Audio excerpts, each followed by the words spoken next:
মাননীয় প্রধানমন্ত্রীর সাথে আমার অন্ততপক্ষে কথা বলে যতবারই মনে হয়েছে যে উনি যে বিকশিত ভারতের স্বপ্ন দেখেন, উনি বারবার বলেন যে ভারতবর্ষের পশ্চিম ভাগ যেভাবে উন্নত অর্থনৈতিকভাবে, সেইভাবে পূর্ব ভাগ উন্নতি হয়নি।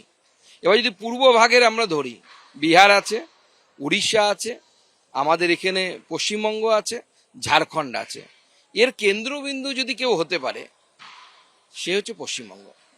পশ্চিমবঙ্গের যতক্ষণ না উন্নয়ন হচ্ছে, পশ্চিমবঙ্গ যতক্ষণ না বিকশিত ভারত হচ্ছে, বিকশিত পশ্চিমবঙ্গ হচ্ছে, ততদিন পর্যন্ত বিকশিত ভারত সম্ভব নয়। এটা মাননীয় মোদীজির সাথে আমার কথা বলে অন্ততপক্ষে মনে হয়েছে।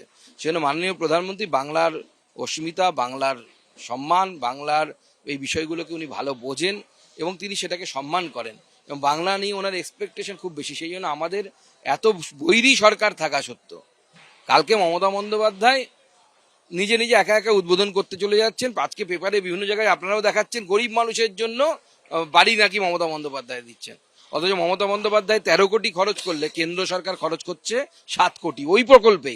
250 কোটি টাকা কেন্দ্র সরকার দিয়েছে মমতা বন্দ্যোপাধ্যায় সরকারকে স্মার্ট সিটি প্রকল্পে। প্রধানমন্ত্রীর উদ্বোধন করা উচিত ছিল, দেবেন না। কেন্দ্র থেকে প্রস্তাবও পাঠানো হয়েছিল আমি যতদূর জানি, যে মাননীয় প্রধানমন্ত্রী এসে এটা উদ্বোধন করবেন, পাশে মমতা বন্দ্যোপাধ্যায়ও থাকবেন। কিন্তু এত বৈরী সরকার থাকা সত্ত্বেও আজকে এই মাটি থেকে 5,400 কোটি টাকার প্রকল্প মাননীয় প্রধানমন্ত্রী কালকে উনি সেটাকে সমর্পণ করবেন দেশের জন্য, শিলান্যাস করবেন। তো এই যে পশ্চিমবঙ্গের প্রতি ভালোবাসা নরেন্দ্র মোদীর, এই ভালোবাসাটা ভেতর থেকে ভালোবাসা।